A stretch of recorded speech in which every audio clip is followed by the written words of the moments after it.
Nagsagawa ng backfilling o pagtatambak ang lokal na pamahalaan ng Tiboli sa putol na bahagi ng hindi pa natatapos na tulay sa Barangay New Dumangas. Ito ay upang makagawa ng pansamantalang daanan para sa mga motorsiklo at mapalapit ang biyahe ng mga residente. Sinabi ni Barangay Captain Dante Tidula na bagamat may road rerouting na, nananatiling mahaba at mahirap ang alternatibong ruta. Dahil dito, umaabot na sa halos 300 pesos kada araw ang pamasahe ng ilang estudyante sa kanilang balikan sa paaralan. Ayon kay Tidula, apektado ng pagsasara ng zigzag road ang 5 barangay sa Tiboli at 3 barangay sa Lake Cebu. Bilang tugon, nagkasundo ang MDRRMO at Office of the Municipal Engineer na magsagawa ng backfilling at sandbagging upang makagawa ng pansamantalang motorcycle access. Gayunman, nilinaw ni Tidula na mananatiling sarado ang zigzag road dahil sa mataas na panganib ng rockfall at landslide. Mga ginikanan, nagahangyo nga kung pwede makahimo sang isa ka dalan nga mas lapit-lapit, bala may lakton sila. At least nga lapit-lapit lang kay kung dito abi magistabuntod ni triple sa pamasahe diri sa zigzag nga dalan. So ang mga ginikanan nagagastos ang 300 pesos sa isa kadlaw. Anya, batay sa hazard assessment ng MDRRMO, ilang beses na nagkaroon ng pagguho sa lugar, kabilang ang nangyari matapos ang magnitude 7.8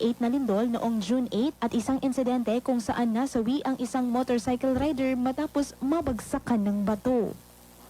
Chris Tureta, NDBC, PW Balita.